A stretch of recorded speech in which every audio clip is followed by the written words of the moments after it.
오늘은 사도행전 13장 13절에서 52절까지 말씀을 보도록 하겠습니다.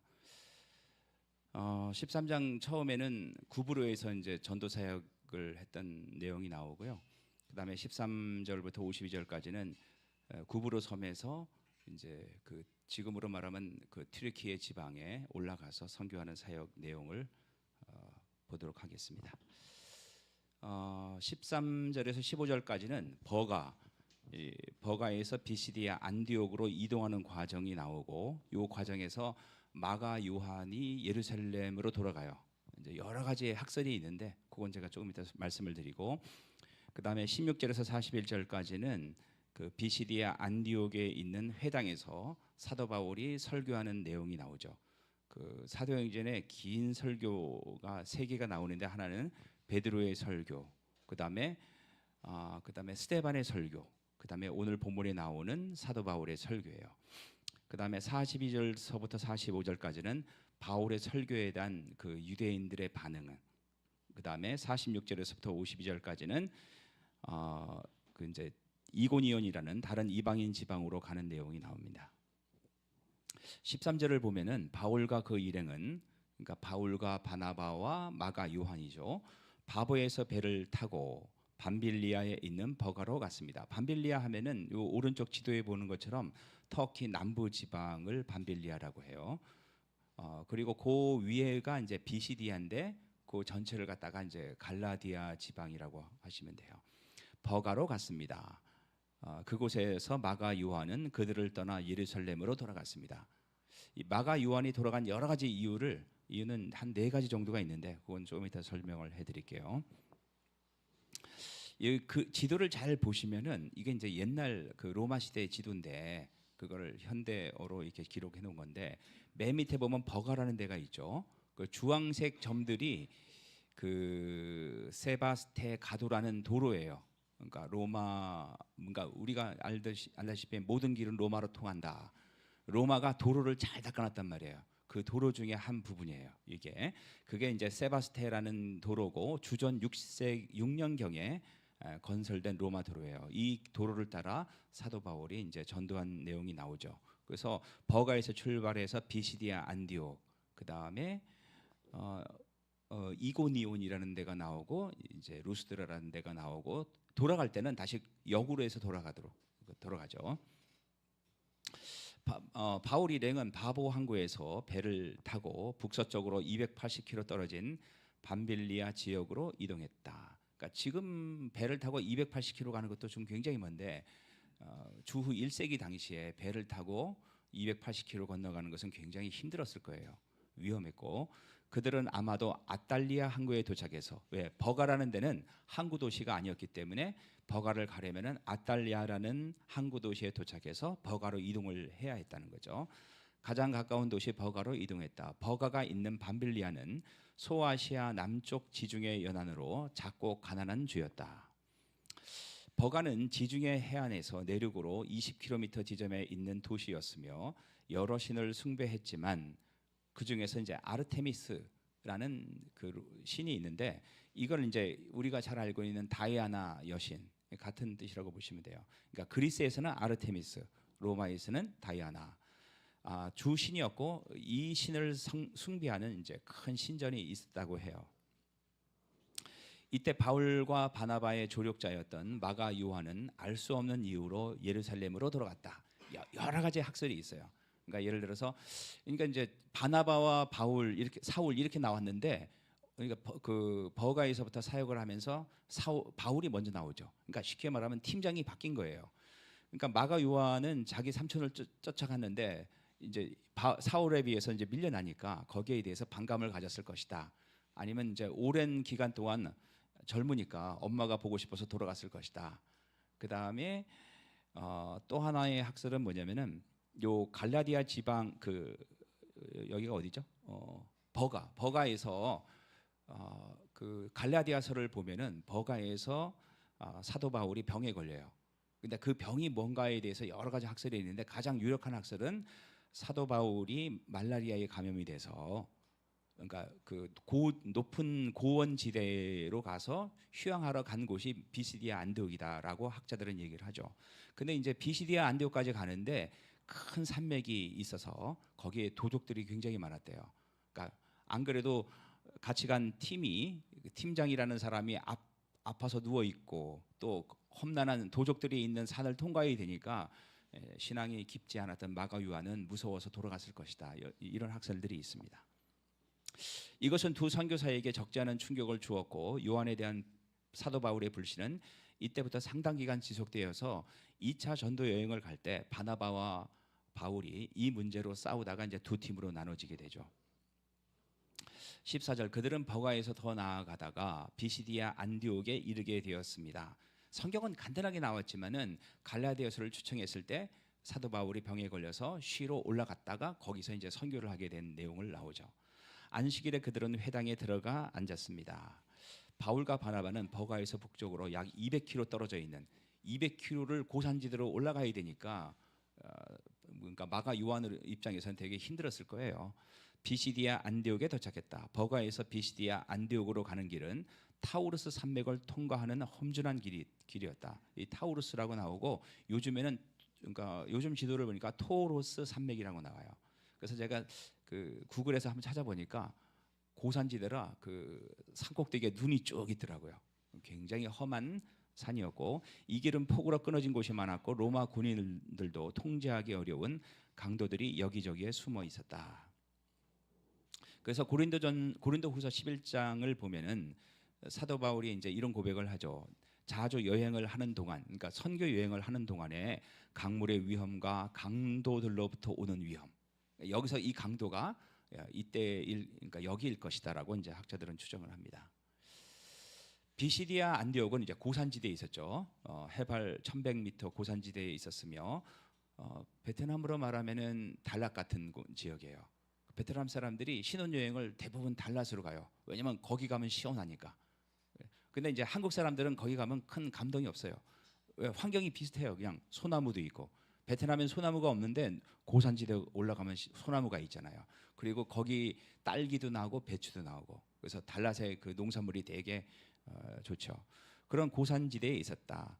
버가에서 비시디아 안디옥까지 거리는 160km였으며 광대한 갈라디아주 남부의 정치 군사적 중심지였다. 요세푸스, 그러니까 역사학자죠. 그 당시 주전 210년경 유대인 2,000가구가 이곳으로 이주해서 비시디아 안디옥에는 회당들이 많이 있었다고 한다. 그러니까 유대인들은 참 대단한 사람들이에요. 여기까지 다 가서 2,000가구가 살았으니까 뭐 한 4,000명 정도가 있었겠죠. 바울은 자신이 병을 앓게 된 이유로 인해 이곳에서 복음을 전파했다고 한다. 갈라디아서 4장 13절을 보면은 학자들은 바울이 해안가 낮은 지역에서 말라리아에 걸렸다가 회복하기 위해 고산지대에 있는 비시디아 안디옥으로 이동한 것으로 추측한다. 그래서 원래는 이제 땅 끝까지 가서 복음을 증거라는 예수님의 말씀이 있었기 때문에 원래는 이제 비시디아보다는 아마 서쪽 그리스 쪽으로 갔을 가능성이 크다라고 이제 학자들은 얘기해요. 그럼에도 불구하고 왜 산골짜기로 갔는가? 병에 걸려서 회복하기 위해서 갔을 것이다라고 추측을 하는 거죠. 15절 회장들은 율법과 예언자들의 글을 읽은 후에 바울과 바나바에게 전가를 보내요. 이제 바울과 바나바가 저기 있으면 사람을 보내서 나와서 얘기를 좀 해주시오라고 이제 부탁을 한 거죠. 형제들이여 이 사람들에게 권면해주고 싶은 말이 있으면 하시오라고 말했습니다. 이 부분을 이해하려면은 우리가 이제 회당의 예배 순서를 좀 이해해야 돼요. 회당 예배 순서는 5가지로 이제 진행이 되는데 첫 번째 쉐마를 낭독한다. 그러니까 쉐마라는 것은 신명기 6장 4절 들으라 이스라엘아 주님은 우리 하나님이시요 주님은 한 분이시다. 이제 이 6장 4절을 다 같이 낭독을 한다는 거죠. 그다음에 기도를 하고 모임의 지도자가 대표로 기도를 하고 오경과 선지서에서 각각 성경을 낭독한다. 성경을 읽고 그다음에 이제 권면을 해요. 근데 권면을 보통 이제 회당장이 하는 것이 아니라 앉아 있는 사람 중에서 좀 이렇게 덕망이 있고 좀 뭐랄까 학식이 있는 사람들한테 나와서 이 본문 말씀에 대해서 권면을 해달라가 이 부탁을 하죠. 지금 이제 회당장이 이 권면을 사도 바울에게 부탁을 한 거예요. 그다음에 제일 마지막에 제사장의 축복. 우리가 이제 끝날 때 축도를 하는 것처럼 신명기 6장으로 축복하면서 끝난다. 회당장, 그러니까 성경을 잘 보시면 회당장들이라고 나와요. 회당장이 여러 명이 있었다는 것은 여기에 있는 회당의 큰 공동체라는 것을 암시한다. 회당장이 사람을 보내 권면의 말을 권유한 것으로 볼 때 바울이 가말리엘 문화에서 수학한 랍비였음을 알렸을 가능성이 높다. 거기 가서 자기 소개를 했겠죠. 예배 시작하기 전에 내가 가말리엘 밑에서 일했던 랍비다. 그러니까 이제 회당장이 사도 바울과 나와서 권면의 말씀을 하라라고 했겠죠. 바울이 자리에서 일어나 손짓을 해가며 말했습니다. 본래 이제 그 권면의 말씀을 할 때는 그 회당에서 예배 드릴 때 기도할 때는 다 같이 서서 일어나서 기도한대요. 우리랑 반대죠. 그리고 설교할 때는 그 앉아서 했대요. 그 당시에는 우리는 이제 앉아서 기도하고 목사님이 서서 설교를 하는데 여기 회당에서는 그랬다는 거죠. 근데 이제 바울이 특이하게 일어나서 이제 설교를 했다는 거죠. 이스라엘 사람들 그리고 하나님을 경외하는 이방인 여러분, 제 말에 귀를 기울여 주십시오. 손짓은 할 말이 있으니까 조용히 하고 들어달라는 의사 표현이다. 이스라엘 사람들은 유대인들을, 하나님을 경외하는 자들은 고넬료처럼 경건한 이방인들을 뜻한다. 하나님을 경외하는 이방인들은 비록 할례를 받지는 않았으나 이스라엘 사람들은 아니지만은 회당 예배에 참석해서 하나님께 예배를 드리고 유대인과 같이 율법의 교훈대로 살아가는 자들이었다는 거죠. 근데 그 당시에는 이 성생활이 되게 문란했대요.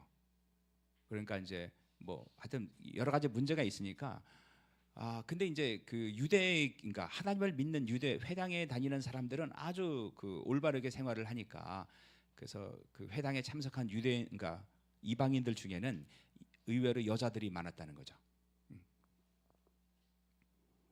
그러니까 사도 바울이 했던 이제 설교가 17절서부터 41절까지인데 17, 22절은 구약의 역사 개관, 이스라엘의 선택, 하나님의 이스라엘을 선택한 것, 그다음에 출애굽한 것, 광야에서 40년, 가나안 정복, 사사시대, 그다음에 사울 왕, 다윗 왕 여기까지 하고 23절에서 31절까지는 다윗의 후손으로 오신 예수 그리스도의 십자가와 부활을 이제 설명을 하죠. 그러니까 이스라엘의 역사를 보면 다윗에서 끝난 게 아니라 북이스라엘 남유다로 쭉 진행이 되다가 아시리아와 바벨론에게 멸망을 당하고 이쪽이 있는데 이걸 빼버리고 다윗 왕에서 바로 예수님으로 넘어갔다는 거죠. 그다음에 32절에서 41절까지는 그 예수님의 부활의 의미에 대해서 이제 설명을 해요. 17절, 이스라엘 백성의 하나님께서 우리 조상들을 선택하셨습니다. 뭐 이스라엘 백성이 무슨 특별하게 뭐 잘난 점이 있어서 선택한 것이 아니라 하나님이 일방적으로 선택했다는 얘기죠. 우리 조상들이 이집트에 있을 때에 하나님께서 그들을 큰 민족으로 높여주셨고 큰 능력으로 그들을 그곳에서 인도해 내셨습니다. 그들은 하나님의 무조건적이고 일반적인 은총으로 인해 주의 백성으로, 하나님의 백성으로 택함 받았다. 사실 우리도 마찬가지죠. 아무런 전제 조건 없이 하나님의 은혜를 입어 주의 백성이 된 이스라엘은 이제 왜 택했냐면은 그 은혜를, 하나님께 받은 은혜를 이방인들에게도 흘려보내는 사명을 받은 것이다. 창세기 12장 3절에 나온 것처럼. 근데 문제는 자기들이 택함 받은 목적이 이방인들에게 이제 하나님의 사랑을 증거하라고 한 건데 이 사명을 잃어버리고 자기들만이 구원받은 것처럼 생각한 것이 이제 유대인들의 문제였죠.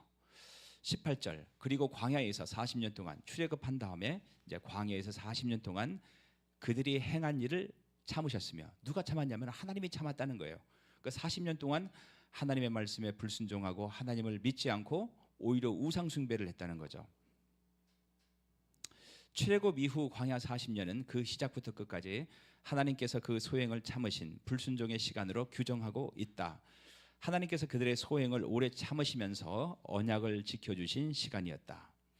19절, 가나안 땅에서 7 민족을 쫓아내시고, 원래 이제 가나안에 토착 민족이 있었단 말이에요.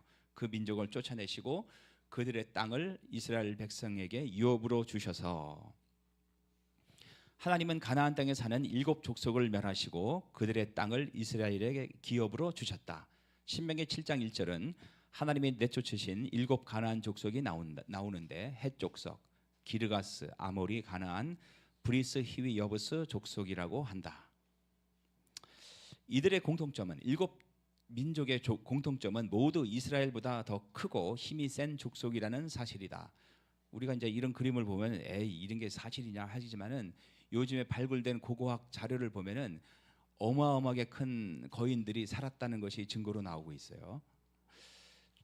이스라엘의 가나안 정복과 정착도 하나님의 은혜가 이루어낸 기적이었다. 20절 그 뒤에 하나님께서는 예언자 사무엘의 때까지 이스라엘 백성들에게 사사들을 세워 주셨다. 사사들이라 뭐 우리가 잘 아는 기드온, 그다음에 삼손 이런 사람들이 다 사사죠. 그러니까 재정 일치 시대였죠. 그리고 이것이 끝난 다음에 이제 백성들이 원해서 이제 왕이 나오죠. 그래서 최초의 왕이 사울 왕이죠. 그 기간이 약 450년입니다. 그래서 애굽 땅에서 400년, 광야에서 40년, 그다음에 가나안 정복 10년 해서 이제 전체가 450년이라는 얘기예요. 21절 그런 뒤에 백성이 왕을 요구하자 하나님께서 그들에게 베냐민 지파 사람 기스의 아들 사울을 주셨습니다. 사울은 40년 동안을 다스렸습니다. 재밌는 것은 사도 바울 있잖아요. 사도 바울도 베냐민 지파 사람이에요. 그러니까 이름이 굉장히 똑같죠. 사무엘과 그의 아들들은 이스라엘의 마지막 사사였다. 사무엘의 아들들이 좋은 리더십을 발휘하지 못하자 이스라엘은 장로들을 대표로 보내서 사무엘에게 왕을 세워달라고 했다. 하나님은 그들의 청을 들어주셔서 베냐민 지파 사람 기스의 아들 사울을 40년간 왕으로 세우셨다. 그러니까 지금 이게 사도 바울의 설교예요. 그러니까 이거는 이미 듣고 있는 유대인들이 너무너무 잘 알고 있는 내용이죠. 사울의 통치는 하나님을 분노케 했다. 이제 왜 분노케 했는가? 이제 그 내용은 뒤에 나오고 하나님은 그를 왕에서 폐하시고 다윗을 왕으로 세우셨다. 이 세우셨다라는 말 자체, 이 원어의 의미와 예수님께서 부활하셨다는 말의 의미랑 똑같다는 거예요. 역대상 10장을 보면은 사울이 죽은 것은 그가 여호와께 충성하지 않았기 때문입니다. 그러니까 하나님이 사울 왕을 폐한 이유가 뭔가? 자, 하나님께 충성하지 않았고, 그 다음에 두 번째 복종하지 않았고, 심지어 무당 한테까지 찾아가서 무당의 도움을 받으려 했고, 그죠? 그 다음에 여호와께 찾아가서 도움을 구하지 않은 것이 이제 하나님께서 사울 왕을 폐한 이유라는 거죠. 그래서 여호와께서는 사울을 죽이고 그의 나라를 이새의 아들 다윗에게 주셨습니다. 그 후 하나님께서는 사울을 물리치시고 폐하시고 다윗을 그들의 왕으로 세우셨다. 이 세우셨다는 말과 예수님께서 부활하셨다는 것이 원어적으로 뜻이 같다고 제가 말씀드렸죠. 하나님께서는 다윗에 대해 내가 이새의 아들 다윗을 보니까 그는 내 마음에 드는 사람이다. 그가 내 뜻을 다 이룰 것이다 라고 말씀하셨습니다. 사울 왕은 시작할 때 낮은 마음 겸손한 마음을 잃고 다윗을 시기하여 그를 죽이려고 쫓아다니다가 여기 이제 다윗을 시기했다는 내용이 나오죠. 나중에 이 사도 바울이 설교를 다 마친 다음에 사람들이 그 다음 주 안식일 날 그 도시에 사는 사람 대부분이 왔어요. 이 설교를 들으러. 그러니까 그거를 보고 그러니까 유대인들, 그러니까 그 회당장이나 이런 높은 사람들이 사울을 시기해서 핍박을 가하고 결국은 이제 그 비시디아 안디옥에서 쫓아나게 되죠. 결국 비극적으로 생을 마감하고 만다. 바울은 하나님께서 그를 폐하셨다는 사실을 강조한다. 본문에서 세우다가 30절과 37절에서는 하나님이 예수님을 죽은 자 가운데서 살리신 일을 묘사하며 사용된다. 그래서 우리는 이미 알고 있어요. 예수님의 부활 사건의 의미가 뭐냐? 예수님의 부활로 인해서 우리 죄가 용서함 받았을 뿐만 아니라 하나님 나라 왕이 되셨다는 얘기예요. 그러니까 다윗이 하나님께서 다윗을 왕으로 세운 것과 예수님께서 부활하신 것과 뜻이 같다고 했잖아요. 그러니까 부활의 의미는 뭐냐면은 부활로 인해서 예수님이 이 땅에 하나님 나라 왕으로 그러니까 임명을 받으셨다. 메시아가 되셨다. 그것을 의미한다는 거죠. 하나님께서 다윗 왕을 세우신 것처럼 죄인들을 위해 죽으신 예수님을 죽은 자들 가운데서 세우셔서 살리셔서 온 세상의 구주가 되시고 온 세상의 왕이 되게 하셨다는 거예요. 하나님께서는 약속하신 대로 다윗의 자손 가운데서 그 한 분을 구세주로 삼아 이스라엘에게 보내주셨는데 그분이 바로 예수님입니다. 이게 계속 설명하는 이유가 뭐예요? 여러분들은 지금도 메시아를 기다리고 있지만은 그 메시아가 너희들이 죽인 예수님이 바로 그 메시아고 그 예수님이 하나님 나라 왕이라는 거죠. 이제 이거를 설명하려고 계속 설교하는 얘기예요. 바울이 다윗을 강조한 것은 예수 그리스도께서 다윗의 후손 메시아로 오셔서 다윗처럼 하나님의 마음에 합한 사람으로서 죽기까지 순종하다가 돌아가셨고 결국 하나님의 뜻을 다 이루신 분임을 말하고 싶어서이다. 바울은 다윗에서 그의 후손 예수에게로 곧장 넘어가고 있다. 중간에 남유다, 북이스라엘, 바벨론, 포로 이거 다 건너뛰고 바로 예수님으로 넘어가고 있다. 왜냐하면은 다윗을 세우신 하나님이 다윗에게 하신 약속을 이루기에 이 약속을 이제 신학적으로 언약이라고 그래요. 하나님의 일방적인 약속인데 그 언약을 이루기 위해서 예수를 구주로 세우신 이야기를 하고 있다. 사무엘하 7장 12절은 이제 하나님께서 다윗에게 주신 약속이에요. 네가 수완이 차서 나이가 다 돼서 너의 조상들과 함께 잘 때에 네가 이제 죽게 될 때 내가 네 몸에서 날 자식을 너 뒤에 세워서 그 나라를 견고케 하리라. 1차적으로 보면은 여기서 내 몸에서 날 자식은 누구냐면 솔로몬을 얘기해요. 근데 이게 보면은 그 나라를 견고케 하리라. 이 나라가 무너지지 않으리라. 이런 말씀이 나온 걸 봤을 때는 솔로몬 왕은 망했잖아요. 죽었잖아요. 이것은 겉으로 1차적으로 봤을 때는 솔로몬 왕을 얘기하고 있지만은 이거는 예수님을 말하고 있는 거고 1차적으로는 이스라엘 나라를 말하고 있지만은 완성될 하나님의 나라를 2차적으로 설명하고 있다는 거죠. 그래서 이거를 갖다가 신학적으로 예표, 그림자라고 그래요. 그러니까 구약 성경에 있는 여러 가지를 보고 그거에만 집중하는 것이 아니라 그것이 담고 있는 궁극적인 의미가 뭔가를 우리가 알 필요가 있는데 그것이 바로 예수님의 십자가 부활 사건이고 하나님의 나라고 예수님이 왕 되심을 의미한다는 얘기죠. 다윗 언약은 다윗의 왕위를 언제까지든지 지켜주시겠다는 하나님의 약속이다. 망하지 않을 것이다 라고 했는데 실제로는 이스라엘이 망했죠. 다윗도 죽었고 그런데 다윗 왕위가 역사 속에서 끊어졌다. 아시리아에게 멸망하고 바벨론한테 멸망당하고 나라가 멸망하고 유다의 마지막 왕 시드기야는 바벨론으로 잡혀가서 눈이 뽑힌 후에 처형되었다. 그래서 이스라엘 백성들이 봤을 때는 하나님이 지켜주기로 했는데 왜 우리가 다 망했냐. 사실은 그것이 영원한 하나님의 나라 그 다음에 영원한 구세주이신 예수님을 의미하는 것이었다는 거죠. 그러면 하나님의 약속은 끝난 것인가? 하나님의 계획은 끝난 것인가? 아니다. 선지자들은 미래의 다윗을 기대했다. 이스라엘 백성들도 희망을 버리지 않았다. 다윗의 후손 메시아를 이제 나중에 알게 됐죠. 이제 메시아를 기다린 거죠. 그래서 메시아를 열심히 기다렸는데 메시아라고 온 예수님을 보니까 메시아 같은데 나중에 보니까 자기들이 생각한 그런 메시아가 아니기 때문에 이제 죽이게 된 거죠. 결국 하나님의 그 기대대로 약속을 지키셨다. 다윗의 후손에서 이스라엘을 위하여 구주를 세우셨다. 그가 바로 예수 그리스도이다. 바울은 예수님을 하나님의 구원 역사를 성취하시는 분으로 소개하고 있다. 이게 이제 사도 바울의 설교와 스데반의 설교의 차이점이에요. 사실은 똑같은 설교인데 스데반은 예수님이 오심으로 구약의 율법이 폐하여졌다, 성전이 없어졌다는 데 강조를 점을 뒀고 그러니까 바울은 완성하는 쪽으로 이제 초점을 맞춘 거죠.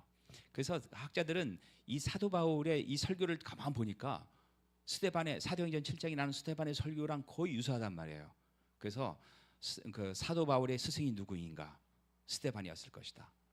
그 제가 얘기했잖아요. 회당에서 스데반과 토론했던 사람 중에 분명히 사도 바울이 있었을 것이다. 토론을 하면서 굉장히 많은 것들을 아마 사도 바울이 깨달았을 것이다. 다윗은 예수님의 예표 그림자였다. 24절 그분이 오시기 전에 예수님이 오시기 전에 요한이 먼저 모든 이스라엘 백성에게 회개의 세례를 선포했습니다. 요한은 회개의 세례를 이스라엘의 모든 백성에게 전파했다. 요한이 베푼 회개의 세례는 받는 사람이 여러 사람 앞에서 죄를 고백하고 마음을 새롭게 하여 하나님의 뜻에 따라 살겠다는 선언하는 행위였다. 그래서 사실은 우리가 이제 구약서부터 성경을 쭉 읽어봐야 될 이유가 그거예요. 우리가 이제 바울 서신을 봤을 때 믿음으로 구원을 받는다고 했을 때 우리는 굉장히 오해하는 부분이 많죠. 어쨌든 삶의 변화나 아무것도 필요 없이 믿기만 하면 된다. 그래서 믿어도 여전히 삶이 변화되지 않은 채 살아가는 사람이 부지기수죠. 그렇게 나쁜 짓을 해놓고도 난 구원받았다 이렇게 뻔뻔스럽게 얘기하는 사람들이 많단 말이에요. 왜 그렇게 됐는가? 삶이 변화되는, 그러니까 우리가 믿음으로 구원을 받은 것은 사실이지만은 그 구원의 결과가 분명하게 하나님의 뜻대로 살겠다는 변화된 삶이 없다면은 그것은 믿음이 아니라는 거예요. 요한의 세례는 하나님의 메시아 약속과 실현을 이어주는 다리 역할을 하였다. 그래서 마지막 선지자를 세례 요한이라고 하는 이유가 이제 그거죠. 25절, 요한은 자기 사명을 다 마칠 무렵에 이렇게 말하였습니다. 너희는 나를 누구라고 생각하느냐? 나는 그리스도가 아니다. 나는 메시아가 아니다. 그분은 내 뒤에 오실 것이다. 그 메시아는 내 뒤에 올 것이다. 나는 그분의 신발끈을 풀어드리기에도 부족한 사람이다. 그러니까 옛날에는 이제 샌들을 신고 다녔는데 먼지투성이죠. 그럼 내가 집에 들어가면은 종들이 와서 가장 낮은 사람이 와서 손님의 신발을 풀어준대요. 그러니까 나는 메시아가 왔을 때 나 같은 사람은 종들보다도 더 못한 사람이다. 그만큼 예수님이 위대한 분이라는 얘기죠. 요한은 메시아의 길을 예비하는 사람으로서 귀하고 훌륭한 사역을 했지만 사람들이 오해할 수 있는 만큼 자신이 메시아가 아니라는 사실을 분명히 했다. 그는 자기 뒤에 오시는 이가 바로 이스라엘 백성이 오래 기다려온 메시아라고 했다. 또한 그가 얼마나 위대한 분인지 자신은 그분과 비교조차 할 수 없다고 했다. 이런 말을 하는 이유는 뭐냐면은 그렇게 위대한 분이 오셨는데 너희들은 그 예수님을 따르지도 않고 오히려 십자가에 못 박혀 죽었다. 회개하고 그 예수님을 구주로 믿어야 된다. 이거를 하고 싶은 거예요. 26절, 아브라함의 자손과 하나님을 경외하는 이방인 형제 여러분, 하나님께서 이 구원의 소식을 말씀을 우리에게 전해 주셨습니다. 27절, 예루살렘에 사는 사람들과 그 지도자들은 예수님을 알지 못했으며 안식일마다 읽는 예언자들의 글을 깨닫지 못했습니다. 메시아가 왔는데 메시아를 모른 거예요. 날마다 메시아에 대한 글을 읽었지만은 깨닫지 못했다는 거죠. 오히려 그들은 예수님을 죄인 취급하여 예언자의 말씀을 그대로 이루었습니다. 예언자들이 뭘 얘기했어요? 메시아가 왔을 때 너희들은 거절할 것이다.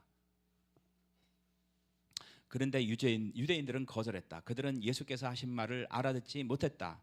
안식일마다 외우던 선지자의 말을 깨닫지 못한 채 암송하기만 했다. 그 선지자들의 말이 예수님을 통해 성취되고 있는데도 전혀 알지 못했다는 거죠.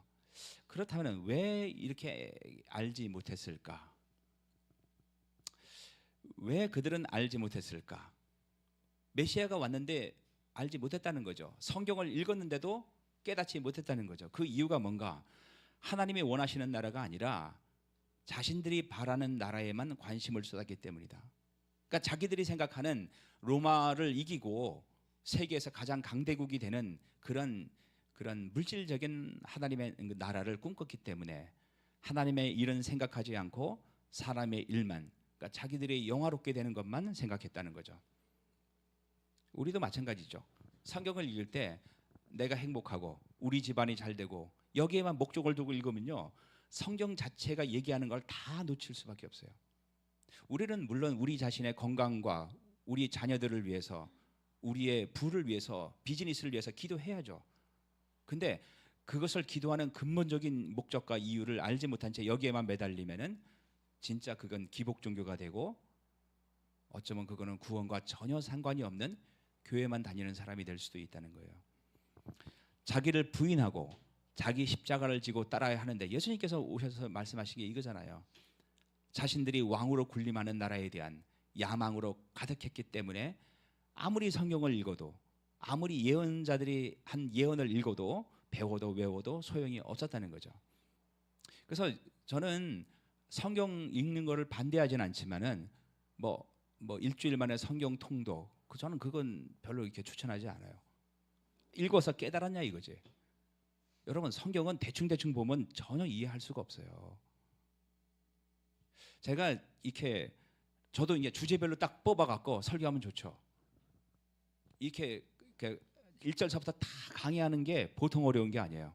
제가 뒤에 이제 그 참고도서 쭉 써놨죠. 그 서점에 가서 한번 보세요. 얼마나 두꺼운 책인지. 일주일 내내 공부해도 부족해요. 그럼 이렇게 하는 이유는 뭔가? 여러분, 신앙생활은 있잖아요. 목사님의 설교만 듣고 그 사람의 신앙이 절대로 자라지 않아요. 여러분, 인터넷에 가보면은 설교 잘하는 목사들이 얼마나 많습니까? 그거 백날 들어서 여러분 신앙이 자라나요? 내가 성경을 읽고 깨달아야지 자라는 거예요. 내가 깨달은 것들을 다른 사람에게 가르쳤을 때 내 신앙이 자란다고. 아무리 좋은 설교를 들어도 그게 자라는 게 아니에요. 그럼 제가 설교하는 목적은 뭐냐면은 여러분들이 물론 깨닫고 은혜를 받는 것도 중요해요. 근데 이렇게까지 하는 이유는 뭐냐면은 이렇게 공부를 하면요, 여러분이 성경을 봤을 때 구절 하나하나가 이해가 돼요. 이해가 됐을 때 성령의 조명하심으로 인해서 더 깊은 뜻을 우리 각자가 깨닫게 된다고. 그러면 성경 자체가 성령을 통해서 내 삶을 바꾸기 시작한단 말이에요. 그랬을 때 여러분 한 사람 한 사람이 세상 속에서 능력 있는 사람으로 살아갈 수가 있는 거예요. 신앙생활은 주일날 와서 목사님 설교 듣고 아멘하고 돌아가는 게 절대로 아니에요. 이거는 시작에 불과해요. 시작. 저는 평신도 때 성경을 봐도 이해가 안 되는 부분이 너무 많았어요. 제가 용감하게 군대에서 제대한 다음에 이제 그 약국을 구성동에서 하면서 군대 제자들 뭐 이런 애들이 저기 그 모여서 살았어요. 윷놀이라고 해서. 그래서 용감하게 그 전까지는 성경을 어떻게 가르치냐면은 CCC 10 스텝, 무슨 성경복 교재를 가지고 가르쳤다고. 그건 쉬웠어요. 근데 내가 나중에 보니까 성경을 이렇게 하다가는 성경 본래의 뜻을 놓칠 가능성이 크다, 이걸 알았어요. 그래서 제가 용감하게 자, 우리 다음 주부터 사도행전 공부합시다. 근데 내가 사도행전, 나는 수십 년 동안 공부를 했기 때문에 자신이 있었다고. 사도행전을 딱 피니까 뭘 가르칠지 아무 생각이 안 나더라고. 그동안 CCC에서 배웠던 수많은 훈련들이 다 이게 너무나 얇은 거라는 걸 깨달았어요. 그래서 약국에서 그때 이제 사도행전에 관한 주석들을 많이 사갖고 그때 공부하기 시작했죠. 공부하다 보니까 이게 하루 이틀 공부해서 가르칠 내용이 아니더라고. 그래서 여러분들이 교회에서 그동안 무슨 제자 훈련이니 뭐니 공부했던 교재들이 많을 거예요. 그거 누구든지 할 수 있어요. 근데 성경을 펴들고 그걸 설명해 줄 수 있는가? 내가 여러분 큐티 할 때 큰 은혜가 있습니까? 맨날 적용이 똑같지 않아요? 왜냐면 그 깊은 뜻을 모르니까. 그래서 제가 이렇게 설교하는 이유를 좀 알고 여러분들이 좀 성경을 깊이 좀 묵상하고 공부했으면 좋겠어요. 지금 제가 이제 여러분들 설교할 때 책을 한 권씩 주죠. 책을 한 권씩 주는데 한 권 정리하기도 쉽지 않죠. 근데 책을 10권 주고 그거를 정리를 해야 돼요. 근데 그렇게 되면은 비로소 이제 다른 사람에게 설교를 잘할 수 있게 돼요. 다른 사람에게 성경을 가르칠 수 있게 된다고. 지난주에 우리 약국에 잘 오던 아주 그 얌전한 아줌마가 한 분 계세요. 보통 사람이 아닌 것 같아. 알고 보니까 이 사람이 나를 전도하려고 그러니까 관계를 맺은 거야. 여호와 증인이네, 여호와 증인. 그래서 드디어 이제 전도하러 왔어요. 다른 사람한테 내가 전도 이렇게 하는 걸 보여주기 위해서. 그래서 제가 손님 없을 때는 다 들어줘요. 근데 성경을 펴놓고 얘기하잖아요. 여러분보다 훨씬 더 논리적으로 얘기를 해요. 그래서 제가 이제 가끔 질문을 하지만은 지금 오늘 말씀에 이제 제일 마지막에 적용 중에 하나가 사도 바울이 어떻게 복음을 전했는가? 성경 말씀을 설교함으로 복음을 전했다는 거예요. 여러분, 자기 간증이 아니라 성경책을 펴들고 하나씩 설명하면서 복음을 전할 수 있어야 돼요. 그게 제가 아름다운 허브교회의 목회자라 있는 목적이고, 그 수준이 돼야지 여러분이 언제 어디든지 가서 하나님 말씀을 증거할 수 있고, 여러분들 통해서 성령의 능력이 나타나는 거예요. 여러분 기도만 한다고 무슨 성령의 능력이 나타나는 게 아니라고. 하나님 말씀으로 충만해야지. 그래서 그 목사님들 설교를 많이 듣는 게 좋은 게 아니에요. 여러분이 스스로 공부를 하라고. 여러분 스스로 이제 사도행전을 공부하다가 이게 이해가 안 간다. 그럼 참고 서적을 보고 사도행전을 강의한 다른 목사님들의 설교를 한번 들어보란 말이에요. 거기서 그러니까 뭔가 주도적으로 해야죠. 여러분 공부 잘하는 학생들의 특징이 뭐예요? 복습은 누구나 다 해요. 근데 진짜 공부 잘하는 사람은 예습을 하죠. 예습을 한 사람들은 선생님한테 질문할 때 굉장히 핵심적인 질문을 해요. 그러니까 선생님이 그 가장 핵심적인 질문을 하니까 수업 시간에 칭찬을 하죠. 그러니까 여러분들이 그 주일날 설교를 들으러 올 때 뭘 준비해야 되는가? 성경을 한번 읽어보란 말이에요. 읽어보고 이게 무슨 뜻이지? 이게 무슨 뜻이지? 왜 이렇지? 그런 의문점을 가지고 오셔야 된다는 얘기예요. 물론 저도 이제 열심히 공부를 해서 여러분들에게 말씀을 나누지만은 이게 다는 아니라고 봐요. 저도 이제 다 끝난 다음에 내년쯤 돼서는 또 이걸 다시 공부할 거예요. 다시 공부하면 또 하나님이 더 깊은 지혜를 주시겠죠. 공교롭게도 그들이 예수님을 정죄한 것도 메시아가 오시면 이스라엘이 그분을 어떻게 대할 것인가에 대해 선지자들이 남긴 예언을 성취하는 일이었다. 이 선지자들은 하나님의 감동을 받아서 유대인들이 예수님을 거부할 걸 미리 알았다는 거죠. 선지자들은 하나님의 구원의 말씀이 예수님을 통해 올 것과 이스라엘이 예수님을 영접하지 않고 오히려 정죄할 것도 예언했으므로 모든 것, 메시아의 오심과 유대인들의 부인이 선지자들의 예언을 성취하는 것이 되었다. 28절, 그들은 예수님을 죽여야 할 정당한 구실을 찾지 못했지만 빌라도를 졸라서 예수님을 죽이게 했다. 예수님을 거절하고 죽인 유대교의 문제는 하나님께서는 반드시 자신들이 원하는, 자신들이 생각하는 타입의 메시아를 보내셔야 한다고 고집한 데 있었다. 그러니까 여러분들도 자기가 생각하는 하나님이 있을 거 아니에요. 응? 그래서 본래 이제 사람은 자기가 듣기 좋아하는 것만 듣는데요. 내가 생각하는 거대로 얘기하면 듣고 그건 나머지는 다 버리는 거죠. 근데 이제 문제는 이제 신앙생활을 그렇게 했을 때는 큰 문제가 발생한다는 얘기예요. 그들에게 있어서 메시아는 자신들의 요구와 필요를 채워주는 메시아에 불과했다. 예수님은 여러분의 필요와 요구를 채워주시는 분이 아니에요. 물론 채워주겠지만은 그 이상이라는 거죠. 내가 이 세상을 살아가는데 뭐 어려움 많죠. 그 어려울 때 도와달라는 분이 예수님이 아니라는 거예요. 그게 아니라 신앙생활이라는 것은 뭐냐면은 하나님이 천지창조 때부터 마지막 날까지 어떤 큰 목적과 계획이 있어요. 그 계획을 이루어 가시는데 나를 도구로 부르신 거예요. 내가 내 인생의 주인이 돼서 살아가면서 어려울 때마다 하나님께 도움을 구하는 게 아니라 하나님이 하나님 나라를 이루어 가시는데 부족한 나를 도구로 세우셨다는 얘기예요. 부르셨단 말이에요. 부르기 위해서 죄의 용서함 받고 구원을 시켜준 거예요. 근데 불렀는데 이 사명은 까먹고 맨날 내 안위와 내 평안과 내 건강과 이것만을 위해서 기도하고 살아간다면 하나님이 얼마나 답답하겠어요. 신앙의 방향이 너무 다른 거죠. 만일에 이런 쪽으로만 생각하고 있다면은 그것은 하나님이 부르시는 구원이 아닐 가능성이 매우 높아요. 그래서 여러분, 그래서 신앙인 구원의 확신을 교회에 나오고 뭐 11조를 드리고 그걸로 생각하면 안 돼요. 내가 이 세상을 살아가는 목적이 뭔가? 하나님이 왜 나를 이 세상에 부르셨는가? 비즈니스를 하지 말라는 얘기가 아니고 공부를 하지 말라는 얘기가 아니에요. 다 해야 돼요. 우리 자녀들 정말 최고로 키워야죠. 하지만 그것의 궁극적인 목적이 뭔가를 우리가 생각을 해야 된다는 거예요. 그게 구원받은 사람의 특징이라는 거죠. 하나님은 어려울 때마다 나를 도와주는 분이 아니에요.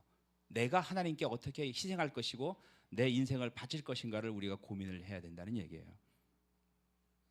그랬을 때 먼저 그의 나라와 그의 의를 구했을 때 하나님이 나머지 것들을 채워준다는 얘기예요.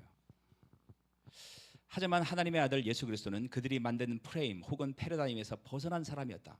처음에 와서 기적을 베푸니까 진짜 메시아다 생각했는데 나중에 알고 보니까 자꾸 뭐 자기를 부인해라, 뭐 이쪽을 맞으면 이쪽도 대라, 뭐 이상한 얘기만 하니까 이 사람들이 나중에 자기들이 생각하는 메시아가 아니라는 거죠. 그래서 나중에 그렇게 수많은 무리가 따라다녔지만 다 나중에 예수를 십자가에 못 박으라고 한 이유가 된 거죠. 그래서 하나님이 보내셨는데도 그들은 예수가 메시아 자격이 없다고 거절했고 죽이기까지 했다. 그래서 우리가 똑같이 교회 다니고 똑같이 신앙생활했지만은 예수님이 어떤 분이시고 예수 그리스도를 믿는다는 게 뭔가를 방향 설정을 잘 해야 돼요. 로마가 이스라엘을 점령하고 있었기 때문에 유대인 지도자들은 사형을 집행할 수 없었다. 그래서 유대인들은 예수님을 정죄하고 난 후에 관할 지역 로마 통치자 빌라도에게 허락을 받아야 했다.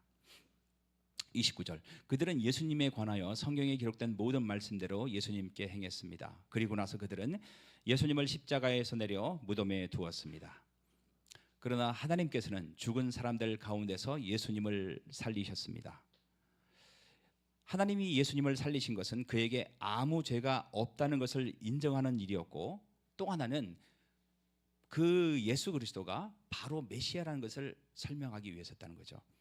십자가 부활은 죽이는 사람들은 예수님을 죽이려고 하고, 그죠? 하나님은 예수님을 살리려고 하고, 가장 극명한 대조로 할 수 있다. 또한 이때까지 인간의 손에 메시아를 맡기셨던 하나님이 예수님을 대신해서 사역하기 시작하셨다. 예수님께서는 갈릴리에서 예루살렘까지 자기와 함께 올라간 사람들에게 여러 날 동안 나타나셨습니다. 그들은 지금 백성들에게 예수님을 증언하는 사람들이 되었습니다. 예수님의 제자들을 말하죠. 우리도 하나님께서 우리 조상들에게 약속하신 복된 소식을 여러분에게 전합니다. 이 복된 소식이 뭐냐 이거죠. 예수님이 메시아다. 예수님에게 참된 구원이 있다. 이거예요. 하나님께서는 예수님을 죽은 자들 가운데서 살리심으로 조상들의 후손인 우리에게 그 약속을 이루셨습니다. 이 일은 이제 33절서부터는 그 시편과 이사야서, 때마침 아마 그 회당장에 그 본문을 읽었던 것 같아요. 그 읽은 내용들에서 그것이 바로 메시아 예수 그리스도를 가르친다는 것을 설명하는 게 나오죠. 구약 성경 세 가지를 인용하는데, 첫 번째는 시편 2편이에요. 너는 내 아들이다. 오늘 내가 너를 낳았다라고 기록되어 있습니다. 우리가 찬양 중에 그런 거 있죠. 너는 내 아들이라. 오늘날 내가 너를 낳았다. 근데 우리 보통 그 찬양하면서 어떤 생각해요? 거기서 내가 나라고 생각한다고. 근데 시편 2편은 우리가 아니에요. 우리가 아니라 예수님이라는 거죠. 그럼 여기서 낳았다. 이 낳았다는 말이 뭐냐? 시편 2편을 보면은 내가 이제 주님의 명령을 널리 선포합니다. 여호와께서 내게 말씀하시기를 너는 내 아들이다. 오늘날 내가 너의 아버지가 되었다. 사실은 이 시편 2편은 하나님이 이 다윗에게 하는 말이에요.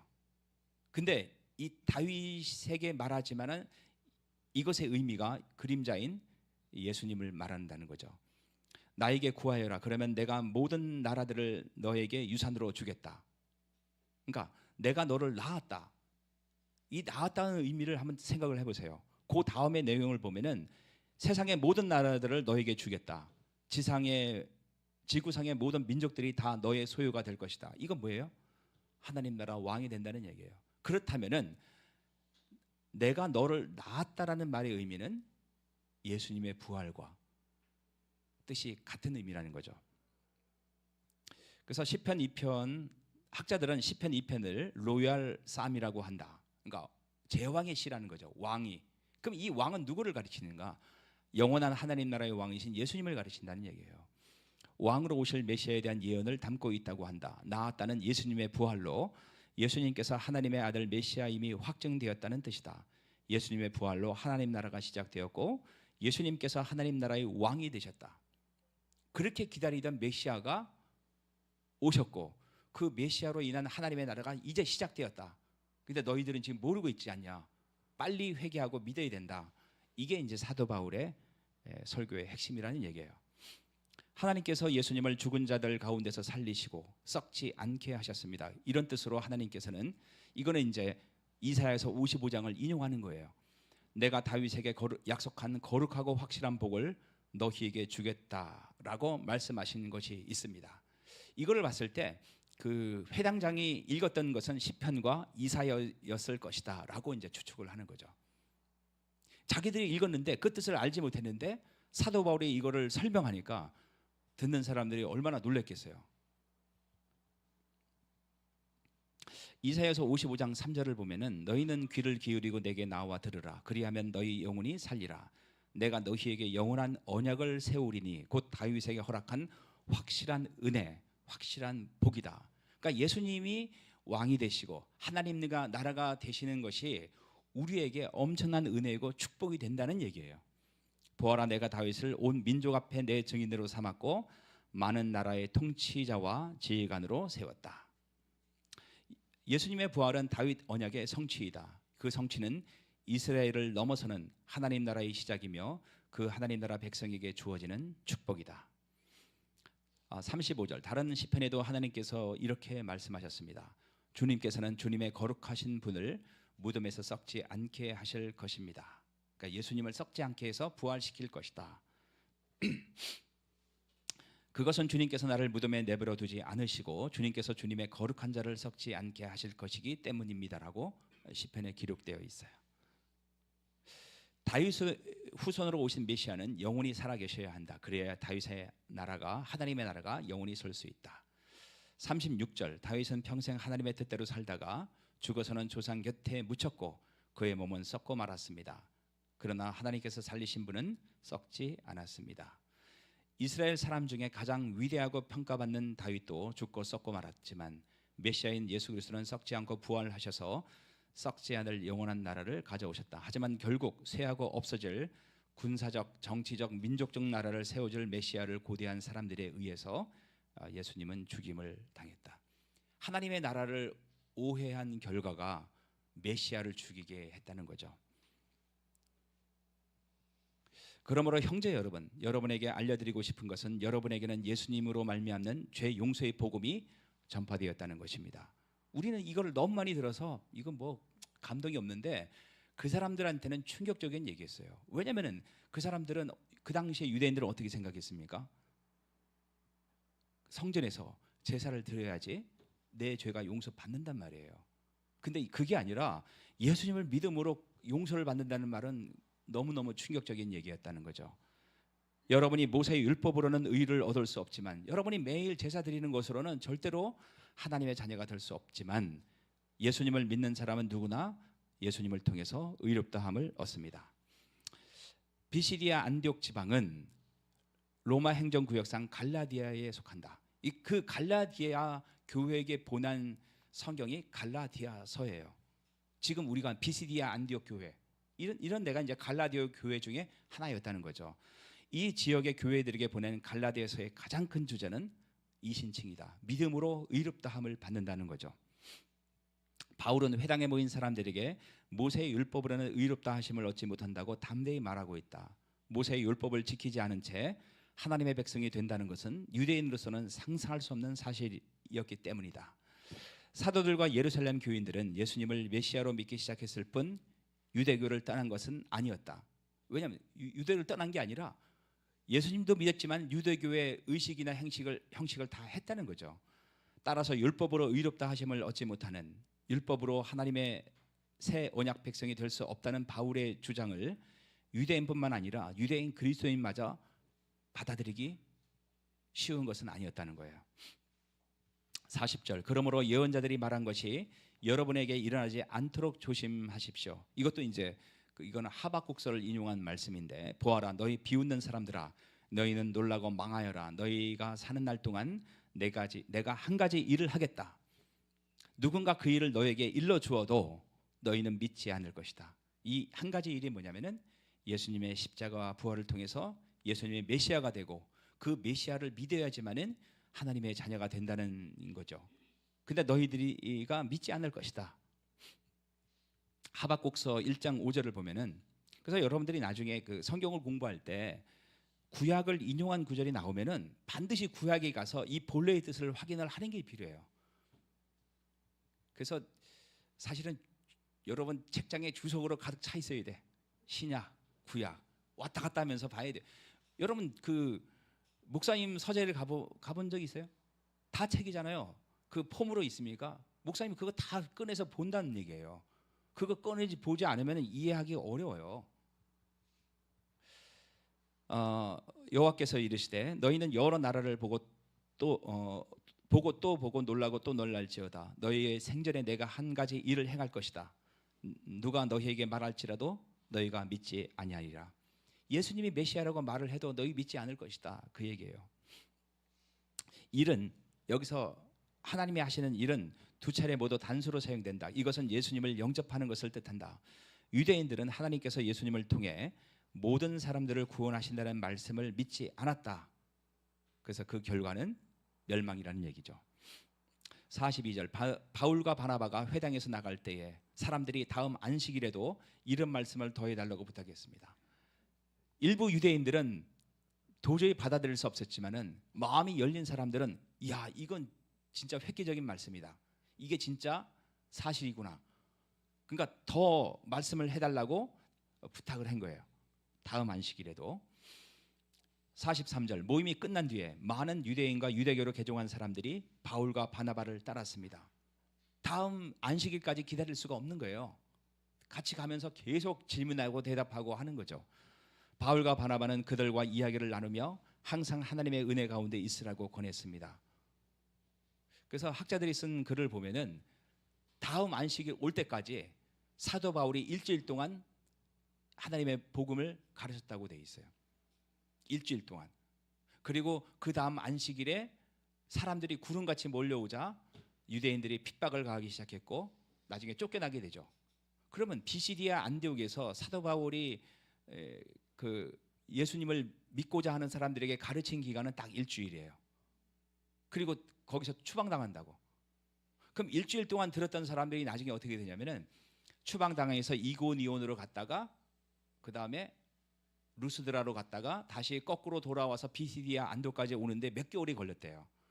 몇 개월이 걸렸을 때 신자들의 수가 많이 늘어나니까 나중에 이제 그 안디옥 교회로 돌아오기 전에 그 제자들 중에서 몇 사람을 장로로 세워요. 장로로 세울 만큼 이제 교회가 커진 거죠.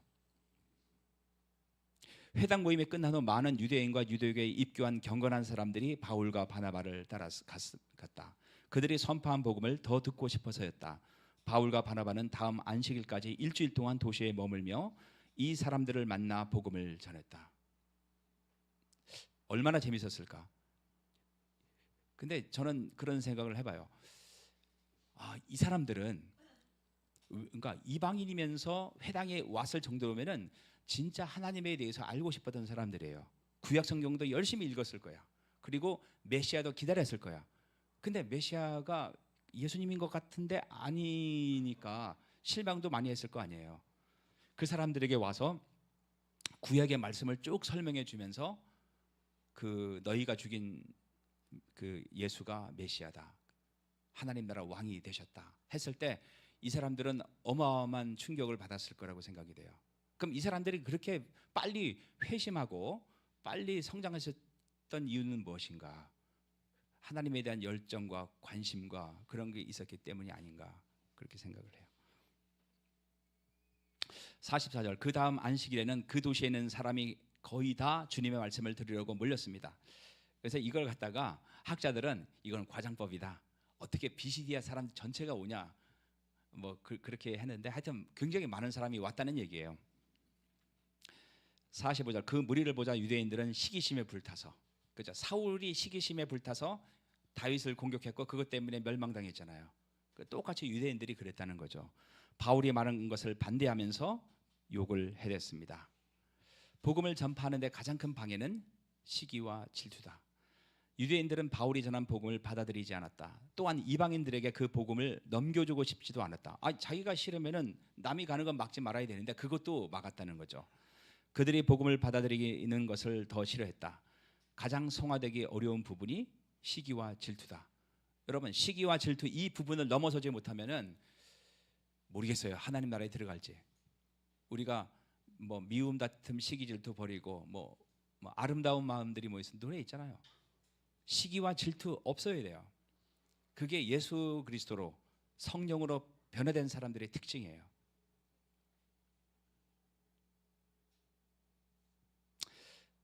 그러나 바울과 바나바는 매우 용기 있게 말했습니다. 우리는 하나님의 말씀을 여러분에게 먼저 전해야만 했습니다. 그러나 여러분은 그 말씀을 배척하고 복음을 배척하고 스스로 영원한 생명을 누리기에 합당하지 않은 사람이라고 인정해 버리니까 우리는 이제 이방인들에게 갑니다. 복음은 하나님께서 인류에게 주신 가장 아름다운 선물이다. 그런 선물을 유대인들은 거부했다. 근데 우리는 이제 이 복음을 이미 알고 있고 받아들였음에도 불구하고 그렇게 가장 아름답게 생각하는지. 근데 그러면 왜 우리는 이런 감격이 없어졌을까? 기독교가 종교가 돼서 그런 게 아닌가? 기독교는 하나님과의 인격적인 관계고, 그죠? 근데 그냥 뭐 메시에 모여서 예배드리고 그냥 형식이 된 거예요, 형식이. 그래서 이런 복음의 감격을 회복할 필요가 있지 않은가? 그럼 이거 회복하는 방법은 뭔가? 아무리 생각해봐도 하나님의 말씀밖에 없어요. 하나님의 말씀 앞에 개인적으로 서는 거예요. 개인적으로. 그래서 일단은 여러분 갑자기 뭐 로마서 공부하면 어렵잖아요. 집에 모든 주석이 다 있는 것도 아니고. 그래서 사도행전 공부한 거 이 전에 것만이라도 좀 복습을 하고 예습을 좀 하셨으면 좋겠어요. 어느 정도까지 복습해야 되냐? PPT 안 보고 성경만 보고 사람들에게 가르칠 수 있어야 돼요. 그래서 나는 뭐 신학을 안 했다, 그런 거 필요 없어요. 신학 안 해도 돼요. 이미 여러분 제 설교를 들으면요, 신학교 가서 배울 게 별로 없다고. 제 설교에서는 이미 신학교에서 공부했던 모든 내용들이 다 들어있어요. 그리고 어느 순간이 지나면은 여러분들이 신학자가 쓴 책을 봐도 그렇게 어렵지가 않아요. 사실 그 우리가 지금 추천 그 책 준 거 있죠? 대부분 신학자들이 쓴 거예요. 석사 과정, 박사 과정에서 공부하는 책들이에요. 근데 이제 작년 봤을 때 여러분들이 그거를 굉장히 잘 설교한 걸 봤을 때 여러분 충분히 그런 자격이 돼요. 그러면 이제 남은 건 뭐냐면은 그런 자료들을 잘 활용해서 이 본문의 의미를 정확하게 파악하는 거예요. 그래서 저는 사실 제가 선교지에 있으면서 가장 하고 싶었던 게 그거예요. 내가 안식년에 되면은 도서관에 1년 동안 처박혀서 성경을 연구해야지. 근데 지금은 약국에서 성경을 연구하고 있죠. 어쨌든 저는 감사해요. 다시 선교지에 나가고 싶은 마음이 굴뚝 같지만은 또 거긴 너무 바빠갖고 이 말씀을 묵상을 또 못하잖아. 그래서 지금은 그래서 이런 식으로 설교하면 내가 70살까지 얼마큼 할까? 성경 절대로 다 못하죠. 그럼 이 방법이 없는가? 방법은 있어요. 제가 이제 어느 정도 맥만 잡아놓고 예를 들어서 뭐 임광은 뭐 요한복음, 뭐 이승연 마태복음 뭐 이런 식으로 이제 나눠주는 거예요. 그리고 제가 참고도서나 이런 거를 상의해서 논문이나 이런 거 같이 다 공유하고 그렇게 해서 여러분들이 쉽게 말하면 요한복음의 대가가 돼야 되고 마태복음의 대가가 돼야 돼요. 누구보다도. 그러면은 그 말씀의 기초가 튼튼한 교회를 통해서는 사탄이 공격할 틈이 없죠. 아무리 사람들이 몰려와도 우리가 다 커버할 수 있다고. 여러분은 목사의 앵무새가 돼서 제자훈련책 만들어 놓고 그거 목사님이 가르쳐준 대로 딸딸딸딸 외워서 다른 사람한테 가르치는 게 아니에요. 성경을 가지고 여러분들이 성령님의 조명하심에 따라 직접 할 수 있다는 얘기예요. 그래서 우리 교회가 뭐 특별히 무슨 프로그램도 없고 그래서 어떤 분은 그런 생각 할 수도 있어요. 야, 우리 교회 너무 심심한 거 아니야? 너무 가만히 있는 거 아니야? 이때가 하나님께서는 우리에게 주신 공부할 수 있는 기회라고 저는 생각을 해요. 말씀으로 공부하세요. 준비가 되면은 사람들이 몰려올 거예요. 유대인들이 필요 없다고 하면서 거부했던 그리스도의 복음이 이방인들에게는 하나님의 은혜이며 축복이 되었다. 47절 주님께서 이와 같이 우리에게 명령하셨기 때문입니다. 이거는 또 이사야서를 인용한 거예요. 내가 너를 이방의 빛으로 삼았으니 이는 너를 땅끝까지 이르러 구원이 되게 하기 위해서이다. 여기서 나는 하나님을 말해요. 너는 예수님을 말해요. 그래서 사도 바울이 이렇게 인용한 것은 예수님의 일을 우리가 받았다는 뜻이에요. 47절은 이사야서 49장 6절을 인용한 말씀이다. 본문에서 너는 메시아인 예수 그리스도를 의미한다. 바나바 바울은 이방인에게 복음을 선포하는 것을 자신들을 복음 전파자로 보내신 하나님의 예수님의 일을 하는 것으로 해석한다. 여러분들이 성경책 들고 세상에 나가서 가르쳐야 된다는 얘기예요. 그러니까 5분 동안에 복음을 전할 생각을 하지 말고 관계를 맺고 성경을 가르쳐 보세요. 교회 안 나오더라도 성경을 가르쳤을 때 그 사람이 변한다고. 우리 말을, 우리 간증을 듣고 변하는 사람이 몇 명이 되겠습니까? 제가 이제 어제 그 경건이랑 이제 점심 먹으러 가면서 얘기를 했는데, 옛날에 우리 때는, 제가 중고등학교, 대학교 때까지만 해도 한국에 문화가 없었어요. 근데 뭔가 놀고 문화거리가 교회 가면 다 있었다고. 탁구 치려면 교회 가면 탁구대가 있었고, 축구하려면 항상 교회 인원이 있었고, 그죠? 통기타 7080 노래 부르고 싶어도 교회 가면 기타 치고 노래 불렀고. 그러니까 이제 우리 중고등학교 때는 여학생을 빵집에서 만나면 정학이에요. 정학인데 교회에서 만나는 건 합법적이라고. 그래서 우리 때는 안 믿는 애들도 다 교회 와서. 그러니까 전도사님 나이 드시는 한 분이 계신데 중고등부 애들이 100명이 모였죠. 근데 지금 문화는 그런 문화가 아니잖아요. 전혀 그런 문화가 아니에요. 전혀 그런 문화가 아니기 때문에 다 개인적인 문화죠. 그래서 앞으로 교회가 과거에 같은 문화로 전도할 생각을 하면 굉장히 어려울 거예요. 지금 젊은 사람들은 거의 교회 안 다녀요. 대학교도, 그러니까 선교단체들도 CCC가 그나마 큰데 왜 크냐? 안 믿는 애들이 와서 큰 게 아니라 이미 교회 다니는 애들이 온다고. 앞으로 한 10년, 20년만 지나도 문 닫을 교회들이 부지기수죠. 지금은 1대1로 만나서 성경을 가르치는 수밖에 없어요. 문화를 통해서 사람들을, 우리 때는 놀러 왔다가 예수님 믿고 장로되고 하는 애들 많죠. 근데 앞으로는 그런 일은 거의 없을 거예요. 놀러 누가 교회 옵니까? 놀 일이 얼마나 많은데. 그래서 여러분 한 사람 한 사람이 뭔가 그 에너지가 넘치고 포텐셜이 있는 사람이 돼야 돼요. 48절, 이방인들은 바울의 말을 듣고 기뻐하며 주님의 말씀을 찬양했습니다. 그리고 영원한 생명을 얻기로 선택된 사람들은 모두 예수님을 믿었습니다. 비시디아 안디옥은 로마 황제를 신으로 숭배하던 제국 종교가 매우 강한 곳이었다. 이런 배경에서 이곳 사람들이 복음에 열광했다는 것은 참으로 감격스러운 일이다. 그 사람들을 열광스럽게 바꿀 수 있는 것은 세상의 문화나 뭐 그들이 좋아하는 말이 아니라 살아있는 하나님의 말씀이라는 거죠. 우리도 복음을 전하면서 종종 이런 일을 경험한다. 기독교 문화권에 있는 사람들보다 복음에 대해 들어본 적이 없는 비기독교 문화권에 있는 사람들이 더 쉽게 복음을 받아들이고 적극적으로 반응한다. 베트남이 그렇고 인도네시아가 그렇고 인도가 그렇죠. 그래서 저도 자꾸 이렇게 선교지가 그리운 거는 거기서는 그런 것들을 경험했으니까. 근데 한국에서는 웬만큼 설교를 해서 사람들의 감동을 끌어내기가 어렵죠. 왜? 이게 종교가 된 거예요. 형식이 된 거죠. 그래서 주님의 말씀은 온 세상에 도로 퍼졌습니다. 비시디의 안디옥 사람들은 자신이 받아들인 복음이 너무 좋아서 가만히 있을 수 없었습니다. 아는 사람들에게 자신이 받은 복음을 전했고, 이렇게 해서 주의 말씀이 그 지방에 두루 퍼졌다. 갈라디아 지방에 두루 퍼져서 갈라디아 교회들이 생겼고, 그 갈라디아 교회들에게 보낸 편지가 갈라디아서죠.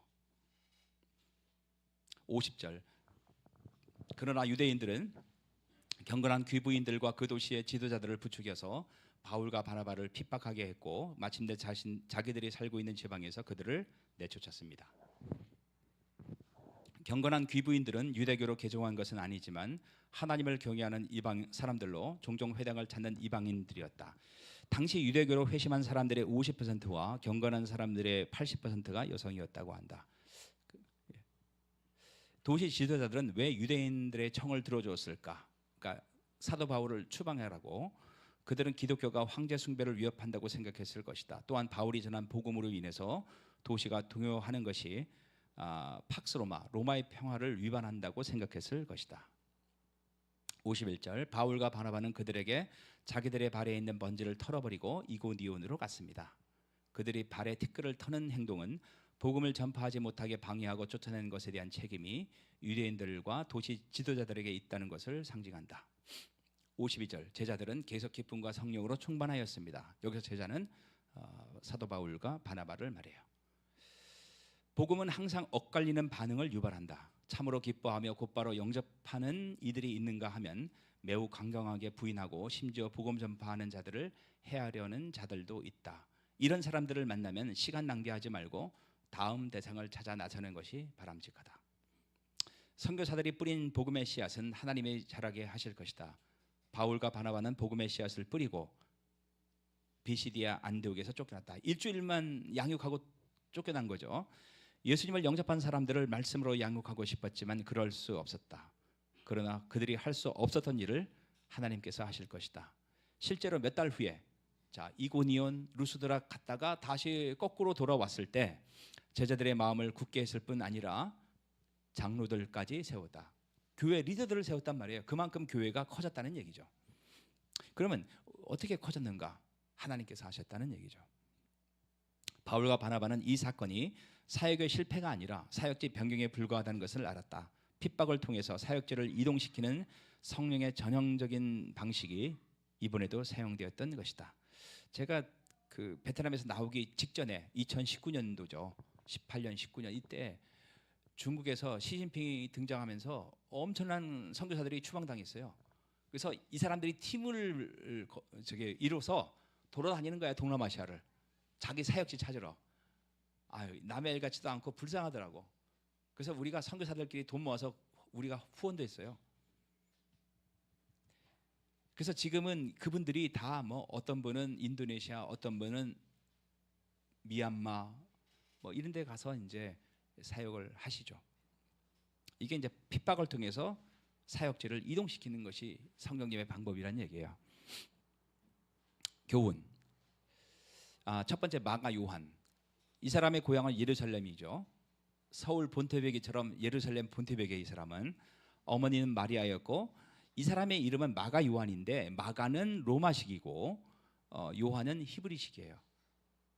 집은 예루살렘. 그러니까 이 사람 그 당시에 사람들은 두 가지 이름이 있었대요. 하나는 그 히브리식, 그러니까 예루살렘, 그러니까 이스라엘식. 하나는 로마식. 이름 두 가지 있었다는 거죠. 집은 예루살렘 초대교회의 집회 장소로 자주 사용되었고 학자들에 의하면 최후의 만찬, 오순절 모였을 때 이제 성령 받은 사건 이게 다 마가 요한의 집에서 이루어졌을 것이라고 추정을 한다. 그 다음에 13장에서 선교 여행을 중도에 포기했다. 포기한 이유는 무엇이었을까? 왜 바울과 바나바는 서진하지 않고 땅끝으로 가려면 저 스페인 쪽으로 가야 되는데 왜 산골짜기 북쪽으로 갔을까? 아까 얘기했지만은 갈라디아서 4장 13절에 보면은 여러분도 알다시피 내가 여러분에게 처음으로 복음을 전하게 된 것은 여러분이 누굽니까? 갈라디아 교회 사람들이에요. 비시디아 안디옥 교회 사람들에게 복음을 처음 전하게 된 것은 내 몸의 병 때문입니다. 원래는 저쪽으로 가려고 했는데 몸이 아파갖고 당신들이 있는 그 시골로 올라갔습니다. 그 얘기예요. 바울은 육체의 병 때문에 갈라디아 지방으로 올라갔다. 육체의 병은 어떤 병일까? 학자들은 안질, 간질, 말라리아로 추측한다. 그중 가장 유력한 이론은 말라리아이다. 밤빌리아 연안 늪지에 창궐했던 모기로 인해서 바울이 말라리아에 감염되었던 것으로 추정된다. 약이나 의술이 발달하지 못했던 당시 가장 좋은 치료 방법은 공기 좋고 물 좋고 시원한 곳에 가서 요양을 하는 것이었다. 그래서 바울은 전도 여행의 진로를 바꾸어서 북쪽 산악지대에 위치한 비시디아 안디옥으로 올라갔다. 우리가 여기서 깨달을 수 있는 것은 성령님은 땅끝까지 가서 복음을 전하라 선교사로 파송했죠. 근데 성령께서 비시디아 안디옥으로 가라 버가로 가라 이런 명령을 안 하셨다는 거예요. 그러니까 땅끝으로 복음을 증거하는 사명은 받았지만은 그 과정들은 주어진 환경에 따라서 그죠? 몸이 아파서 비시디아 안디옥으로 갔고 비시디아 안디옥에서 복음을 전하다가 추방을 당하니까 이고니온으로 갔고 이렇게 됐다는 거죠. 그래서 우리가 성령님의 도우심을 구해야 되고 두 번째는 내가 처한 환경 알겠어요? 내 재정 상태, 뭐 사람들과의 관계, 이걸 가지고 우리가 결정을 해야 된다는 얘기예요. 그러니까 모든 것들을 다 하나님, 뭐 이 집을 사야 됩니까 말아야 됩니까, 이사를 가야 됩니까 말아야 됩니까, 이것은 아니라는 거예요. 이때 병에 걸려 괴로워하는 바울의 모습을 보며 겁이 난 마가 요한이 예루살렘으로 돌아갔다는 것이 가장 유력한 설이다. 골로새서 4장 10절, 나와 함께 감옥에 갇혀 있는 아리스다고가 여러분에게 안부를 전합니다. 이제 골로새서는 옥중서신이라고 하죠. 빌립보서, 골로새서 뭐 이렇게. 근데 옥에 갇혔을 때 쓴 성경책인데 이제 골로새 교회에게 편지를 보내죠. 바나바의 사촌 마가도 여러분에게 안부를 전합니다. 전에도 당부했듯이 마가가 그곳으로 가게 되면은 그를 따뜻하게 맞아 주십시오. 그러니까 사도행전 13장에서는 마가 요한의 그런 결정으로 해서 사이가 안 좋아졌다고. 근데 나중에 마가 요한이 사도 바울과 굉장히 가까운 사이가 됐고 사도 바울의 사역을 도와주는 사람으로 됐다는 것을 우리가 알 수가 있어요. 골로새서 4장 10절에 의하면은 아마도 바울은 마가를 자신의 사자로, 전령으로 골로새 교회에 파송했던 것으로 보인다. 이것은 바울이 이미 마가를 용서했다는 증거이다. 또 용서했을 뿐만 아니라 마가도 과거에는 이기적이고 나약하고 그랬는데 믿음이 많이 성장했다는 것을 알 수 있죠. 디모데후서 4장 11절, 누가만이 내 곁에 남아있는 유일한 사람입니다. 그대가 올 때 마가도 같이 데려왔으면 좋겠습니다. 지금 그의 도움이 필요합니다. 그러니까 이 편지를 보면은 사도 바울이 마가를 굉장히 필요한 사람으로 생각하고 있는 거예요. 빌레몬서 2장 24절, 또한 마가, 아리스다고, 데마, 누가도 안부를 전합니다. 이들은 나의 동역자들입니다. 13장에서는 헤어졌지만은 나중에는 가장 가까운 동역자로 마가가 되었다. 베드로전서는 베드로가 썼죠. 베드로전서를 보면은 여러분과 함께 택함을 받은 바벨론에 있는 교회가 여러분께 문안합니다. 그리스도 안에서 내 아들 된 마가도 여러분에게 문안합니다. 그러니까 베드로의 영적인 아들이 되었다는 거예요. 한때 이기적이고 나약하고 무익한 인물이었던 마가는 신약 성경의 기둥 같은 두 사도, 그죠? 바울과 베드로 모두에게 유익한 인물로 변했다. 그리고 마침내 성경을 기록한 저자의 위치에까지 이르렀다. 그래서 그 마가가 우리에게 주는 교훈은 그래요. 누구든지 시작은 부족할 수 있죠. 연약하고 부족하고 이기적일 수 있는데 자라야 된다는 거예요. 자라서 어쨌든 하나님 나라에 유익한 사람이 되어야 되고 나중에 성경을 기록한 사람이 될 정도로 굉장히 성숙한 것을 우리가 볼 수 있죠. 두 번째, 헤어짐. 누군가와 함께 사역하다 보면은 계속 사역하기 어렵겠다는 생각을 들게 하는 이들이 종종 있다. 이게 그 사람이 나쁜 사람이라는 게 아니라 뭔가 안 맞을 수도 있어요. 성격상 여러 가지가. 이런 상황이 닥칠 때 그들과 끝까지 함께 하겠다며 소모적이고 무모한 노력을 할 필요는 없다. 오히려 헤어져서 각자 사역하는 것이 더 나을 수도 있다. 우리 삶에서 하나님의 인도하심을 가장 확실하게 구해야 할 영역 중 하나가 만남과 헤어짐이다. 헤어짐도 만남만큼 중요하다. 그러니까 반드시 우리가 끝까지 죽을 때까지 같이 가야 된다, 이게 아니라 때로는 헤어지는 것이 하나님 나라의 더 큰 발전일 수도 있다는 거예요.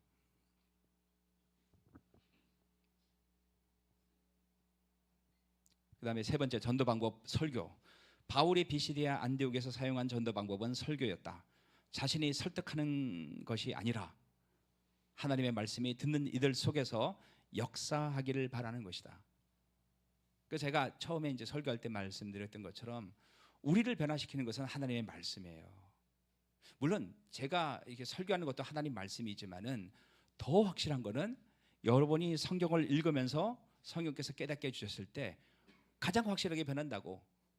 그럼 제가 할 일은 뭐냐면은 물론 이제 성령께서 제 말씀을 통해서 여러분을 변화시킬 수도 있겠지만은 여러분들이 성경을 보는데 조금이라도 도움이 되는 것이 제 설교의 목표예요.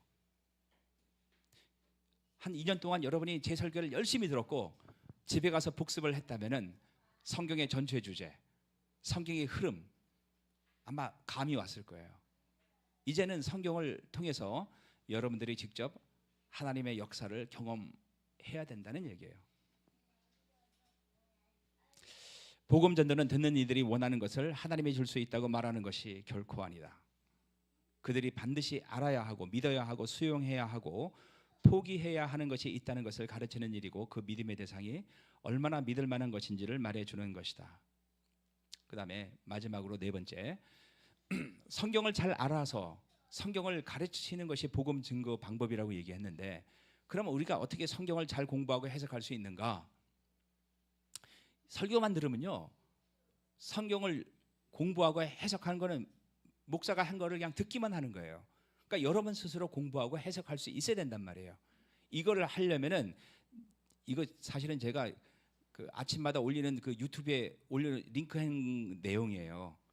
보니까 안 보신 분들이 있는 것 같아서 제가 다시 설명해 드리는데, 성경은 우리를 위해 쓰였지만은 우리에게 쓰이지 않았다. 이 말 이해됩니까? 이거는 신학교 가면 마르고 닳도록 듣는 얘기예요.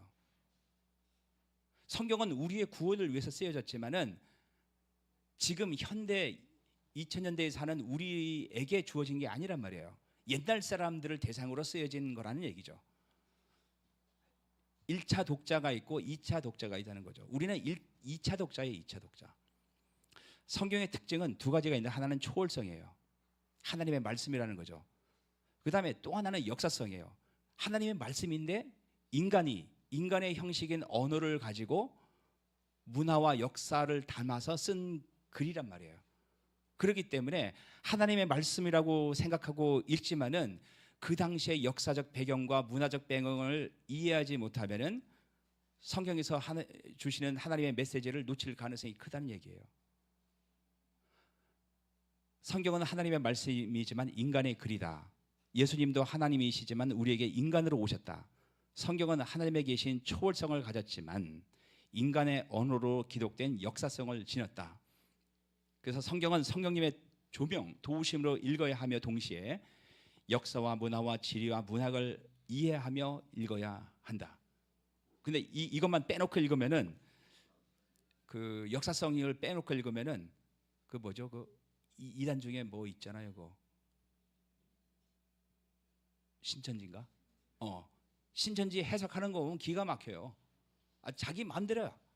귀에 걸면 귀걸이, 코에 걸면 코걸이. 그게 왜 그렇게 되는가? 초월성만 강조하고 역사성을 무시했기 때문에 그래요. 1차 독자와 2차 독자 사이에 의미의 공백이 있다. 그죠? 성경은 우리를 위해 쓰였지만 바로 우리에게 주어진 것은 아니다. 예를 들어 로마서는 로마에 있는 교회를 쓰여졌지 바로 우리를 위해 쓰여진 것은 아니다. 따라서 1차 독자들은 당연히 알고 있는 것들, 상징, 문화, 관용어, 어떤 것은 생략, 이 2차 독자들에게는 알 수 없는 표현들이 있다는 거죠.